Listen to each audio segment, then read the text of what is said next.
Hello दोस्तों, क्या आप जूनियर इंजीनियर बनना चाहते हैं और पाना चाहते हैं सरकारी नौकरी या किसी प्राइवेट कंपनी में इंटरव्यू क्लियर करना चाहते हैं? चाहे कोई भी एग्जाम हो, SSC JE, RRB JE, ISRO, NHPC, all state AE JE exam के लिए सबके लिए एक ही कोर्स काफी है, all in one AE JE course.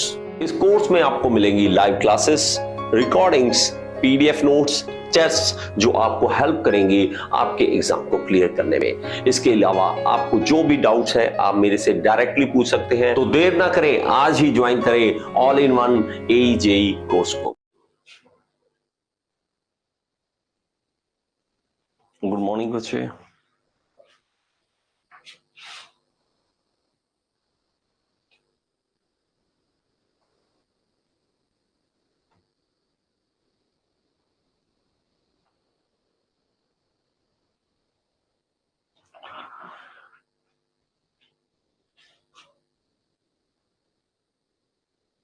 Okay.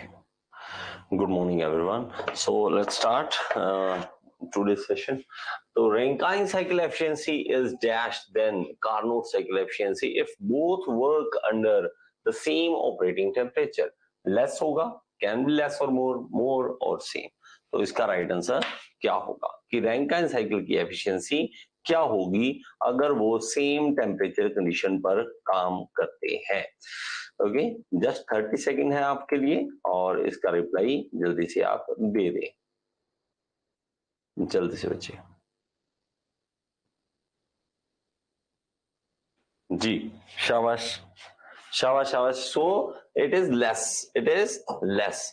तो हमेशा ही देखिए कुछ चीजें होती हैं, कहीं पे कुछ क्वेश्चन आते हैं जहां पे हमें इक्वल दिख सकता है, लेकिन देखो कार्नोट से ज्यादा तो हो ही नहीं सकता, इक्वल होना भी मुश्किल है। कहीं कहीं हम देखते हैं कि कुछ कंडीशन में हम इक्वल बोल देते हैं, लेकिन मोस्टली हम देखेंगे इसका लेस ही होता है, कार्नोट से तो हम कम ही लेके चलते हैं। आगे चलिए, the flow field is expressed as u is equal to a cos alpha, v is equal to a sin alpha for constant a and alpha. देखिए हमारे पास क्या है, इसमें एक इक्वेशन दी गई है जिसमें हमारे पास यहाँ पे वेलोसिटी देखोगे u के टर्म्स में, उसमें a cos अल्फा, और v देखोगे तो a sin अल्फा है, उसमें a और अल्फा कांस्टेंट है।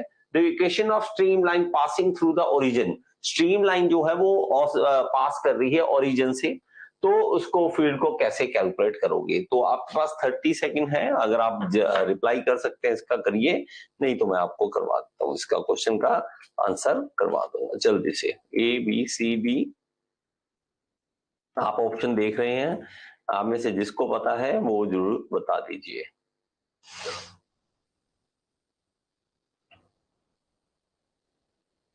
ओके, जल्दी से, quick quick quick quick. Easy question जो है बहुत ज्यादा कोई ऐसा नहीं है, उलझन भरा नहीं है, ज्यादा मुश्किल नहीं है हम अगर देखें इस क्वेश्चन को, लेकिन हाँ क्योंकि हमने किया नहीं होता ऐसे क्वेश्चन तो हमें कहीं ना कहीं मुश्किल लग सकता है। ठीक है, ऐसे क्वेश्चन जो है नॉर्मली हम डिप्लोमा लेवल पे तो करते नहीं है, ये बीटेक में हम देखते हैं। तो हमारे पास जब काइनेमेटिक्स आता है तो काइनेमेटिक्स की थोड़े से आगे जाते हैं तो इनके बारे में पढ़ते हैं। ओके चलिए, तो इस क्वेश्चन को करना कैसे है, देखिए पहले तो हमें स्ट्रीम लाइन जो होती है उसकी इक्वेशन पता होनी चाहिए कि वो इक्वेशन होती कैसी है। अगर हमें वो पता है तो हम इस क्वेश्चन को कर सकते हैं, नहीं तो नहीं कर सकते। तो हम मेरे बच्चे यहाँ पे देखते हैं, तो स्ट्रीम लाइन इक्वेशन याद कर लीजिए आगे से कभी भी, तो इसको आप लिख लीजिए dx बाई यू और dv बाई v, बस ये याद कर लीजिए। स्ट्रीम लाइन इक्वेशन ये होती है, स्ट्रीम लाइन इक्वेशन ये वाली होती है। अब मेरे पास जो है u दे रखा है a cos अल्फा, ये दे रखा है और a cos अल्फा, और हमारे पास दूसरा जो है v दे रखा है, v है a sin अल्फा। ये हमारे पास गिवन है वैल्यूज, ये हमारे पास वैल्यूज गिवन है। ओके, तो इसको मैं ऐसे कर लेता हूं। अब मेरे पास बच्चा u की जगह पे a cos अल्फा और v की जगह पे a sin अल्फा, जस्ट हमें ये लिखना है। तो हमें क्या करना है, इसको पुट करना है, u को यहाँ पे a cos अल्फा और यहाँ पे a sin alpha, just put करना है और हमें कुछ नहीं करना। और उसके बाद क्या आ जाएगा, यहाँ पे a से a कैंसल आउट हो जाएगा, साइन वाली टर्म इधर आ जाएगी और कॉस नीचे आ जाएगा। मतलब हम इसको करके दिखाते हैं बेटा, साइन अल्फा जो है, साइन अल्फा और नीचे क्या आ जाएगा, कॉस अल्फा, कॉस अल्फा। और यहाँ पे डी वाई जो है, ये डी वाई है और डी एक्स यहाँ पे है, डी एक्स ये है और डी वाई ये है। बस अब ये क्या बन गया हमारे पास, ये अल्फा बेटा, सॉरी ये अल्फा, ये अल्फा और ये क्या आ गया, टेन अल्फा बन गया, टेन अल्फा और डी एक्स और साथ में क्या आ गया, डी वाई। बस ये इक्वेशन बन जाएगी बेटा, ये इक्वेशन बन जाएगी। ओके बच्चे, तो ये स्ट्रीमलाइन इक्वेशन जो होती है सर आप में ऐप में, अंकित कुमार अगर आपने लेट ज्वाइन किया है तो ऐप में अगर आप जाओगे तो एसएससी जेई 2023 वाला जो है कंटेंट में अगर जाओगे, कंटेंट में जाने के बाद नीचे जाओगे तो वहां पे एसएससी जेई की प्रीवियस ईयर क्वेश्चन पेपर का फोल्डर है। उस फोल्डर में सारे एमसीक्यू मिल जाएंगे आपको, जितने भी मैं करा रहा हूं सारे उसी के अंदर आ रहे हैं। ठीक है बेटा, तो ये सारी रिकॉर्डिंग उसी के अंदर जा रही है।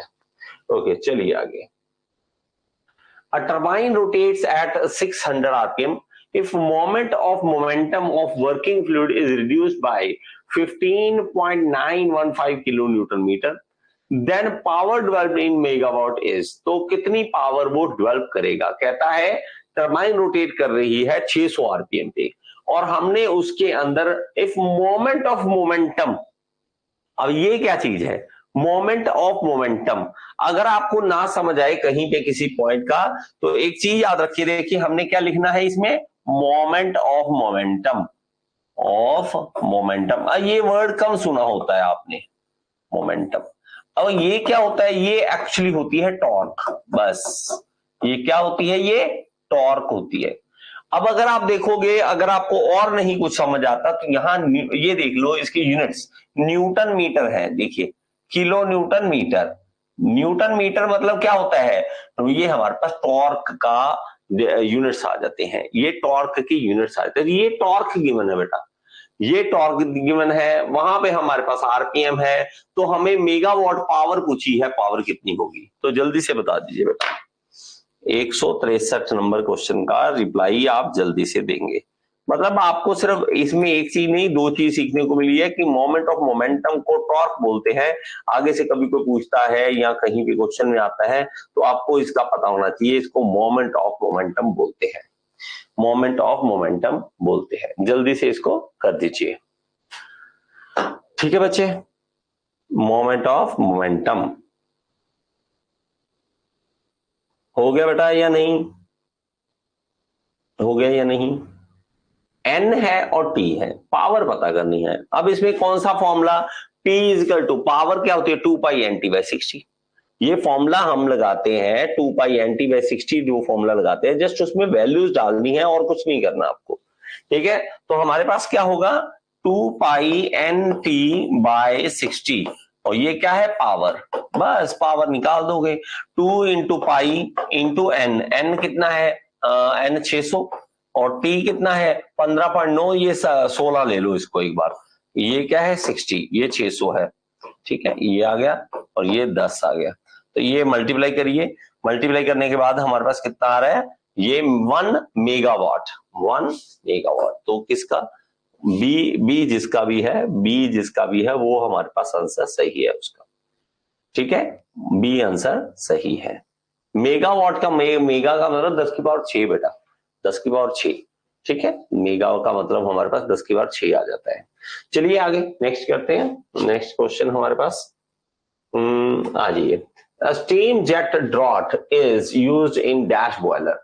स्टीम जेट ड्रॉट किसमें यूज करते हैं, और अभी रिसेंटली हमने लास्ट एक वीडियो में करा था तो उसमें उल्टा पूछा कि लोकोमोटिव में कौन सा हम यूज करते हैं, तो हमने उसमें स्टीम जेट का बोला था, तो हमारे पास locomotive is the right answer, locomotive is the right answer.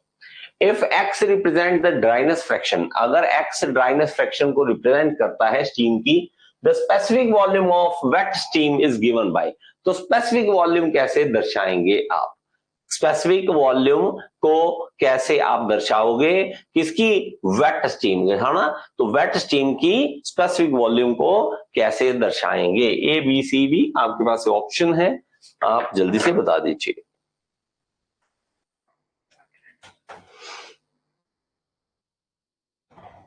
B. Okay, ये लीजिए बच्चे, तो आपके पास ऑप्शन है, इन ऑप्शन पे क्लिक कीजिए जल्दी से और मुझे बता दीजिए इसके बारे में। ठीक है, ड्राइनेस फ्रैक्शन अगर गिवन हो तो हमने कैसे वेट स्टीम का बताना है कि उसकी स्पेसिफिक वॉल्यूम क्या होगी वेट स्टीम की। तो अगर आप याद करोगे बेटा, हमने क्या किया हुआ है, हमने इस तरह से एक ग्राफ किया हुआ है, ग्राफ इस तरह से, उसके अंदर हम देखते हैं कि अंदर जो अंदर वाली टर्म होती है, अंदर वाला जो एरिया होता है, ये वेट स्टीम का होता है। तो मैं यहाँ पे बनाता हूं बेटा, ये मेरे पास क्या होता है, ये वाला अंदर वाला एरिया, ये कहां, यही कहीं पे एक्स ड्राइनेस फ्रैक्शन, तो इसको x को मल्टीप्लाई कर दिया जाए vg से मल्टीप्लाई कर दिया जाए तो हमारे पास क्या आ जाता है, ड्राइनेस फ्रैक्शन, उसके साथ मल्टीप्लाई कर दी तो वेट, हमारे पास वेट स्टीम का स्पेसिफिक वॉल्यूम पता लग जाएगा। तो इससे हम इसका निकाल सकते हैं। चलिए, in an IC engine the type of lubrication system use for bearing, bearing के लिए कौन सा यूज करता है, boundary, mixed flow, mixed film, hydrodynamic या स्टैटिक, ये कौन सा हम यूज करेंगे। अगेन वही बात बेटा, सब रेक्टिफिकेशन है, ये सब चीजें बार बार आंखों के सामने से निकालते जाओ, बार बार आंखों के सामने से कि हाँ सर मैंने देख लिया, हाँ ये भी क्वेश्चन देख लिया, ये भी आंखों के सामने निकल गया, आंखों के सामने निकालते रहो इन क्वेश्चंस को, तभी बेटा आपका फायदा होगा, तभी आपका फायदा होगा। जल्दी से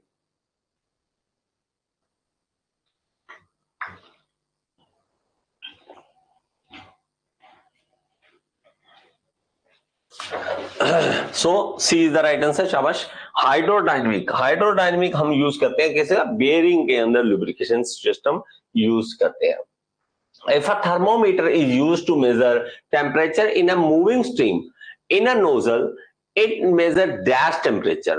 तो ये क्वेश्चन हमने नहीं किया हुआ बेटा, ये क्वेश्चन हमने नहीं किया हुआ, इसलिए आपको थोड़ा सा अजीब सा लग सकता है सुनने में, क्योंकि थर्मोमीटर वाला और हमने मूविंग स्ट्रीम के अंदर नोजल में कभी भी नहीं सुना होता इसके बारे में, इसके बारे में। फिर भी अगर अगेन आपको अगर किसी को आता है तो बहुत अच्छी बात है, अगर आपने क्वेश्चन सुना भी हुआ है तो आप रिप्लाई कर सकते हैं, नहीं तो नहीं कर सकते। ठीक है, तो इसका राइट आंसर मैं वैसे बताता हूं, इसका राइट आंसर स्टैग्नेशन है। तो स्टैग्नेशन टेम्परेचर आप पता कर सकते हैं, स्टैग्नेशन पॉइंट अगेन जहां पे हम वेलोसिटी को जीरो मानते हैं और वहां पे हम इसका टेम्परेचर, काफी बड़ा रिलेशनशिप है। लेकिन आपको क्या करना है, आपको सिर्फ क्वेश्चन को दिमाग में बिठाना है, सुनना है कि अगर ऐसा क्वेश्चन आता है उसका आंसर स्टैग्नेशन होता है। ठीक है, अगेन मैं आपको बताते जाऊंगा कुछ क्वेश्चन जो है, हम हर चीज अगर कहें कि हर चीज कवर होगी तो वो थ्योरी में पॉसिबल नहीं होता, क्योंकि ये कुछ ऐसी चीजें आ जाती हैं जो इवन सिलेबस में भी गिवन नहीं है। ये अगर आप कहोगे कि सर ये सिलेबस में नहीं है, थर्मोमीटर के साथ आप टेम्परेचर चेक करना चाहते हो मूविंग स्ट्रीम के अंदर नोजल में, तो नहीं है हमारे सिलेबस में, ऐसा कुछ भी नहीं मिलता हमें, क्योंकि हमने कंप्रेसिबल फ्लूइड्स भी, हम इवन कंप्रेसिबल फ्लूइड जो होते हैं ना, वो भी नहीं कर सकते, करते हम, सिलेबस में है ही नहीं हमारे, तो इसलिए हम नहीं करते। Ratio power available at rotor shaft, shaft में जो पावर अवेलेबल है to the power supplied by the water to the runner, water जितनी दे रहा है तो उसका रेशियो होगा, तो हाइड्रोलिक होगा, मैकेनिकल होगा, वॉल्यूमेट्रिक होगा या ओवरऑल होगा। ठीक है, ये तो बहुत बार किया हुआ है तो आप सारे ही रिप्लाई कर देंगे इसका, तो ये तो बहुत बार हो गया क्वेश्चन। ठीक है, लीजिए डी। जल्दी से बता दीजिए बेटा।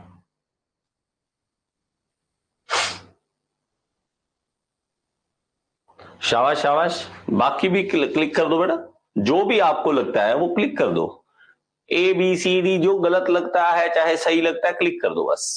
चलो, इसका राइट आंसर है ओवरऑल एफिशिएंसी बेटा। ओवरऑल एफिशिएंसी मतलब क्या है, हम देखो दो भागों में आगे बांटते होते हैं कि हमने वाटर को सप्लाई दिया है, नेक्स्ट हमें आगे पावर जो सप्लाई आगे पैदा हुई है, लास्ट में शाफ्ट में जो मिली है, तो तीन भागों में अलग अलग बांटते होते हैं। मैकेनिकल एफिशिएंसी होती है, हमारे पास हाइड्रोलिक एफिशिएंसी होती है, हाइड्रोलिक फिर मैकेनिकल, और दोनों को देखने के बाद ओवरऑल एफिशिएंसी हमारे पास निकलती है, ओवरऑल एफिशिएंसी हमारे पास होगी। तो हमारे पास याद कर लीजिए बेटा, शाफ्ट की पावर और रोटर की पावर दोनों को हम रेशियो रखेंगे तो उसको मैकेनिकल एफिशिएंसी बोलेंगे बेटा, इसको हम मैकेनिकल एफिशिएंसी, ये क्या है, मैकेनिकल एफिशिएंसी। और रोटर को हम वाटर से डिवाइड करते हैं, रोटर की पावर को वाटर की पावर से डिवाइड करते हैं, तो हमारे पास हाइड्रोलिक हो जाएगा। और लास्ट हमारे पास इन दोनों का मल्टीप्लीकेशन से क्या निकल आएगा, ओवरऑल एफिशिएंसी हमारे पास आ जाएगा, ओवरऑल एफिशिएंसी हमारे पास आ जाएगा। ठीक है, शाफ्ट की पावर मेन होती है, शाफ्ट की पावर और हम वाटर पावर दोनों आपस में रेशो सीधा देख लें, इसमें ये कट हो जाता है बेटा, तो रोटर शाफ्ट अपॉन वाटर आ जाता है, तो ओवरऑल एफिशिएंसी हमारे पास बन जाता है। तीन तरह की एफिशिएंसी बेटा, इसमें कोई बड़ी बात तो है नहीं है, तीन तरह की एफिशिएंसी है, तीनों तरह की एफिशिएंसी को हमने याद कर लेना है। ठीक है, चलिए, तीन तरह की एफिशिएंसी, पता नहीं कितनी बार क्वेश्चन आते हैं।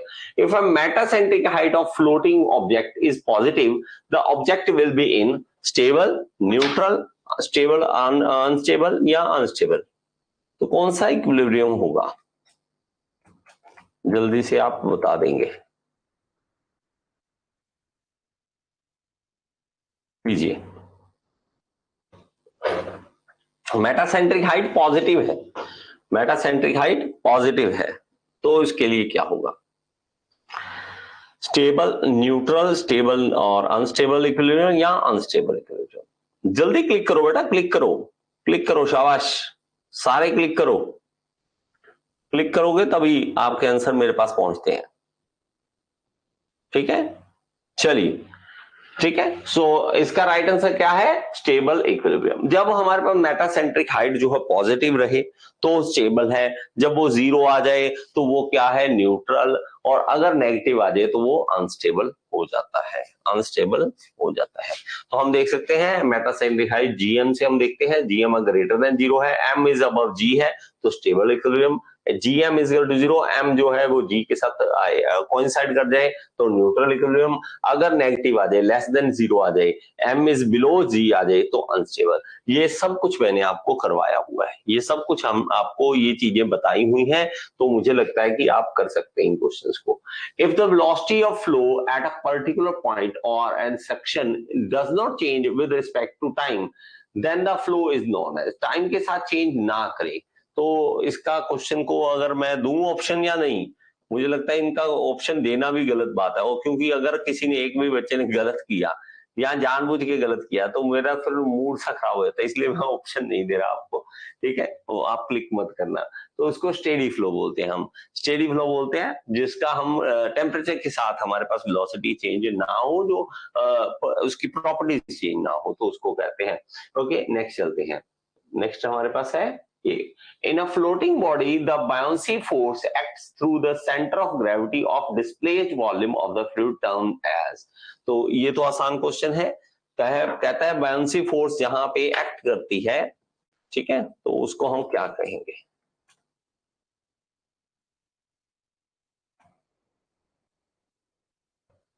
लीजिए बेटा, तो जल्दी से इस पे क्लिक कर दीजिए, शाबाश शाबाश शाबाश,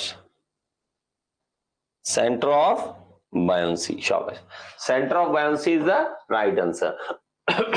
अगर कदा कोई बॉडी है हमारे पास, सॉरी, ये है कोई बॉडी है और ये फ्लोट कर रही है पानी के अंदर, ये पानी है बेटा, ठीक है,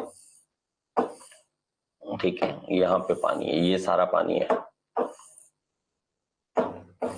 और इसके सीजी पे, किसके सीजी पे, जहां जितनी बॉडी वो डूबी हुई है उसके सीजी एक बार सीजी, तो ये क्या होगा इसका, ये इसका सेंटर ऑफ बायोन्सी होगा, तो यहाँ पे फोर्स एक्ट होगी जिसको बायोन्सी फोर्स बोलते हैं हम, यहाँ पे एक फोर्स एक्ट होगी जिसको बायोन्सी फोर्स बोलते हैं हम। The gamma iron has a structure, ये आपने कल ही किया है ना, आयरन कार्बन डायग्राम कर लिया ना, समझ आ गया या नहीं, आयरन कार्बन डायग्राम मुझे एक बार जरूर बताना बेटा, आपको आयरन कार्बन डायग्राम सर ने बड़ी अच्छे तरीके से करवाया है, तो मुझे होप है कि आपको आयरन कार्बन डायग्राम समझ आ गया होगा, आ गया होगा, मैं उम्मीद कर सकता हूं आपसे कि आपको आयरन कार्बन डायग्राम समझ आ गया था या नहीं।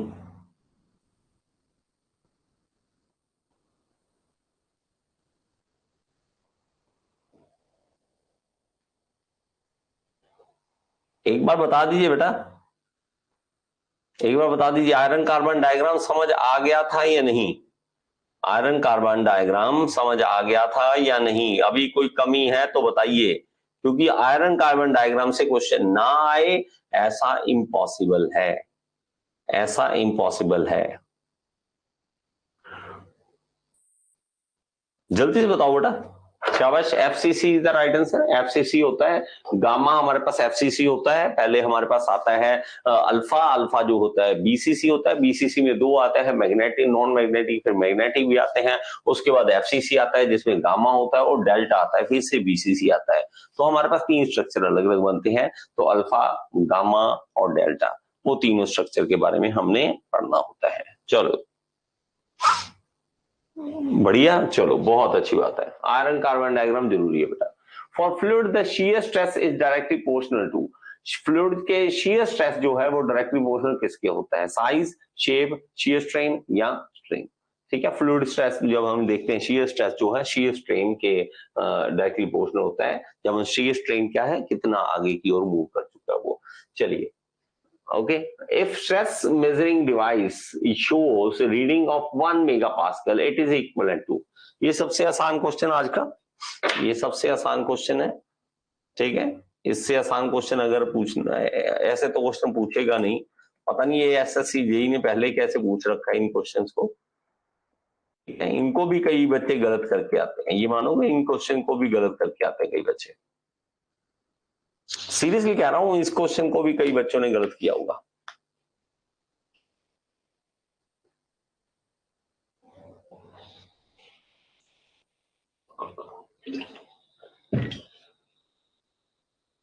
शाबाश।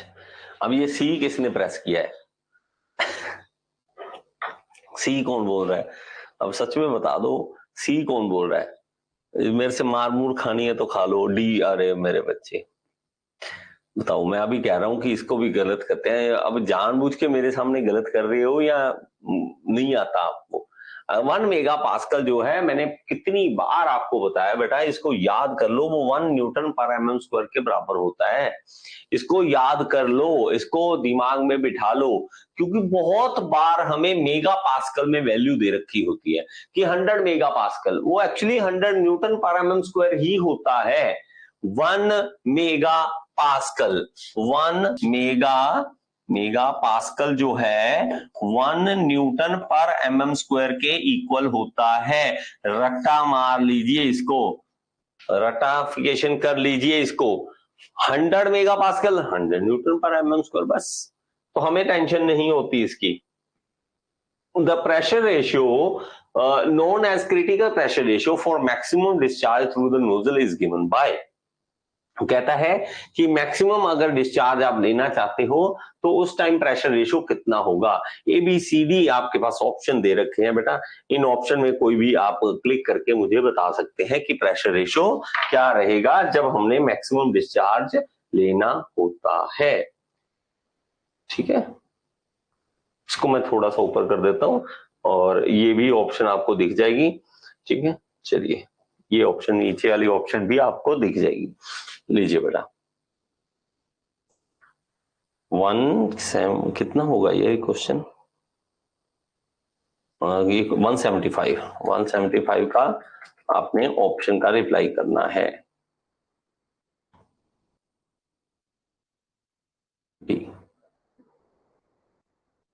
चलिए,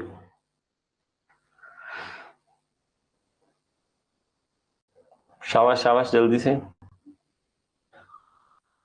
इसके अंदर जब भी ऐसा आ जाए तो आपको याद रखना है, इसका फॉर्मूला मैंने आपको करवाया हुआ है।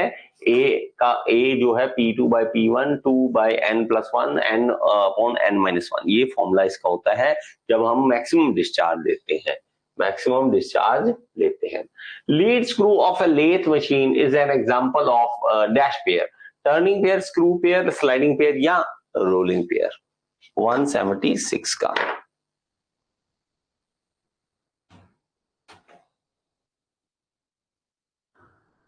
मैं टारगेट यही है बेटा, कम से कम 1500 क्वेश्चन मेरी तरफ से हो जाएं। ठीक है, एक बुक में अगर आप देखते हो ना, अगर आप कोई बुक देखते हो तो आपको ऑलमोस्ट इतने से क्वेश्चन अगर आपको मिल जाते हैं तो एक बुक काफी अच्छी बुक बन जाती है, उसकी काफी अच्छी बुक बन जाती है आपको बस उसकी। तो वो क्वेश्चन मैं करवाना चाहता हूं कि ज्यादा से ज्यादा आपको एमसीक्यू करवा दो, एमसीक्यू प्रैक्टिस करवा दो, और उसके बाद मेरी टेंशन काफी कम हो जाएगी, क्योंकि एमसीक्यू बहुत ही मेन होते हैं, एमसीक्यू जैसा कुछ भी नहीं है। ठीक है, चलिए, screw pair is the right answer, शाबाश, screw pair is the right answer. चलिए शाबाश, आगे चलिए। Triple T curves are dash curves, तो ये अभी आपने नहीं किया है तो मैं अभी बताता हूँ आपको, ये आइसोथर्मल कर्व्स होती हैं, क्योंकि ये अभी मटेरियल साइंस हो रही है आपकी, तो अभी इसको टाइम लगेगा थोड़ा सा, तो इसलिए मैं पहले बता रहा हूँ ये आइसोथर्मल कर्व होती है, आइसोथर्मल कर्व होती है। ये ट्रिपल टी डायग्राम है बेटा, ये इवन मेरे से समझना चाहते हो, ऐप में मेरी वीडियोस भी हैं, ठीक है, सर से समझ रहे हैं, बहुत अच्छी बात है। मेरी आपके पास ऑप्शन मेरे वाला भी है, तो मैंने भी ट्रिपल टी डायग्राम समझा रखा है, उसमें भी आप देख लेना। ये सी कर्व भी बोलते हैं इसको, ट्रिपल टी डायग्राम भी बोलते हैं। सी बन रही है ना बेटा, ये देखिए सी बन रही है, तो इसके बहुत सारे अलग अलग बनते हैं, पैरालाइट बनता है, बेनाइट बनता है, तो अलग अलग टेम्परेचर पे हमें होल्ड करना होता है, तो उसके बाद अलग अलग स्ट्रक्चर मिलती है हमें, तो उसके बारे में हमें यहाँ से मिलेगा। If fluid properties in a flow are constant with space at any instant of time, space के साथ, पहले टाइम के साथ हमने देखा तो स्टेडी, और अगर हमारे पास यहाँ पे कांस्टेंट है with respect to instant of time, any instant with respect to क्या है, स्पेस, स्पेस के रिगार्डिंग तो हमारे पास होता है यूनिफॉर्म, यूनिफॉर्म फ्लो होता है, यूनिफॉर्म फ्लो हमारे पास होता है। Which of the following process is not comprised by diesel cycle, तो डीजल साइकिल में से इसमें कौन सा नहीं होता, डीजल साइकिल में 179, तो आपके पास ऑप्शन आपको दिख रहे हैं, जल्दी से इस पे क्लिक कर दीजिए। Okay, A B C D कौन सा ऑप्शन होगा, जल्दी से बता दीजिए। 179 का, शाबाश।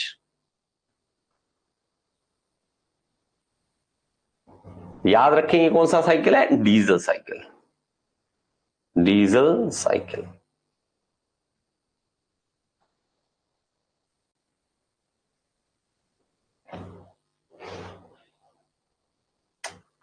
कईयों ने तो मेरे से थप्पड़ खाने हैं, कई बच्चों ने मेरे से थप्पड़ खाने हैं, इसलिए ऐसी बातें कर रहे हैं।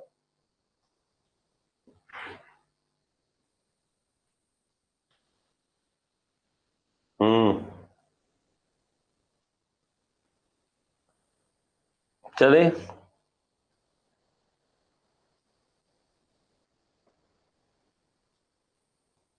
क्या बातें करते हो यार, इनमें से नहीं पूछा है ना, नहीं पूछा है, अरे यार मजा नहीं आता, आप लोगों से, कई बच्चों से रिप्लाई देख के मजा नहीं आता, तो आप मानोगे टीचर की जो एनर्जी है ना वो आपके अंदर छुपी हुई है, आपके अंदर छुपी है। आप जब नो इशू, आप गलत रिप्लाई कीजिए, मैं ये नहीं कहूंगा कि आपको लगता है कि सर मैं, कुछ बच्चे अगर गलत रिप्लाई कर रहे हैं तो मत करें, नहीं, आप रिप्लाई करो, जरूरी है आपका रिप्लाई करना, लेकिन फिर भी मैं बता रहा हूँ कुछ हद तक हमारी मोटिवेशन आपसे ही जुड़ी हुई है, ठीक है, तो ऐसे क्वेश्चन का रिप्लाई आपको देना चाहिए सही, क्योंकि ये आसान क्वेश्चंस में आते हैं, ये कोई ऐसा नहीं है कि मुश्किल क्वेश्चन में आते हैं। तो हमारे पास जब डीजल साइकिल की बात करते हैं तो हमारे पास कुछ इस तरह का चलता है साइकिल, इस तरह का चलता है साइकिल।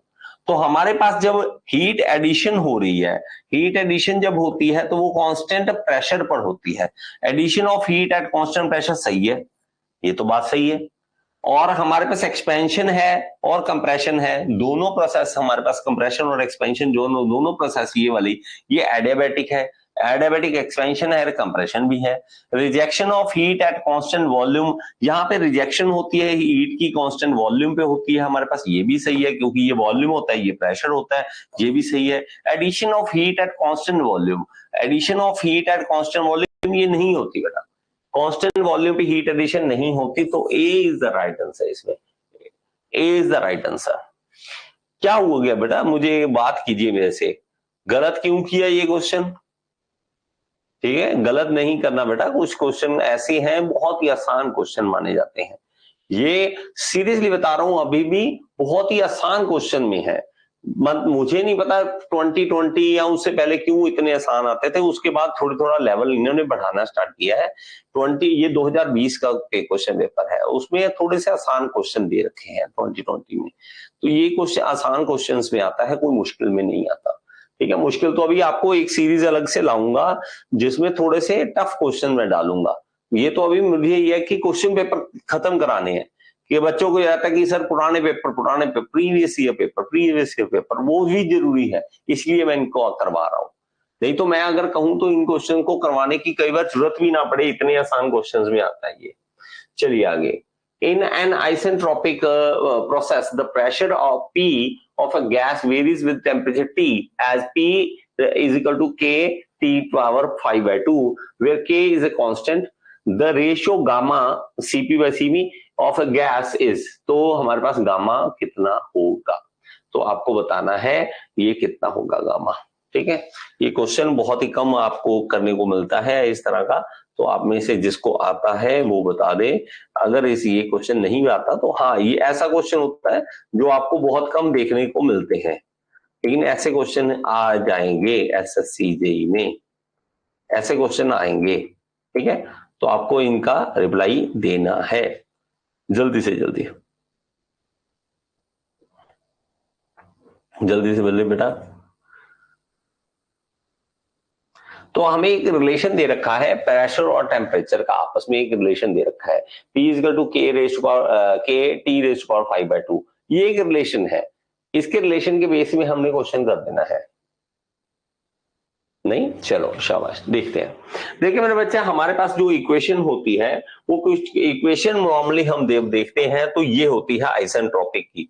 ठीक है, तो आप याद लिख लिए, रिवर्सिबल एडियाबैटिक प्रोसेस हो या आइसेंट्रोपिक प्रोसेस हो, उसके लिए क्या इक्वेशन है, T2/T1 V1/V2, ये है हमारे पास इक्वेशन बेटा। तो ये हमारे पास V1/V2 रेज़ पावर गामा-1 ये कर दीजिए, टेम्परेचर और वॉल्यूम का रिलेशन है, और प्रेशर के साथ रिलेशन देखोगे तो ये है गामा-1 अपॉन गामा। इसको तो याद कर लीजिए इस फॉर्मूला को, कि ये आइसेंट्रोपिक में हमने ये लगाना होता है, ये वाला फॉर्मूला लगाना होता है। हमारे पास क्या है, T2/T1 ये वाला है, और हमारे पास P2/P1 ये वाला है। ठीक है, और ये आपस में रिलेशन क्या है, गामा-1 अपॉन गामा। लेकिन हम उसमें इक्वेशन में देखते हैं तो हमारे पास क्या दे रखा है, वो दे रखा है P raise to power T, यहाँ पे K और T रेज़ टू पावर 5/2 दे रखा है। 5 बाय एग्जैक्टली कितना था बेटा, 5/2 था।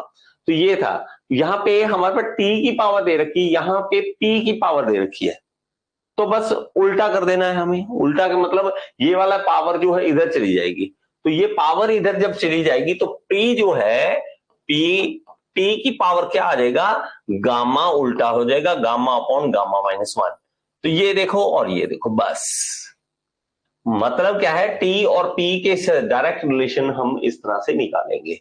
तो हमारे पास क्या होगा, T यहाँ पे T की पावर 5/2 है, यहाँ पे गामा अपॉन गामा-1 है, बस। तो गामा अपॉन गामा-1 जो है वो 5/2 है, 5/2 है। तो वो इससे क्या करेंगे, 2 इधर ले जाइए बेटा, 2 गामा ये आ जाएगा 5 गामा -5, तो ये 5 इधर ले आइए बेटा, तो ये किधर चला जाएगा, ये 5 गामा -2 गामा।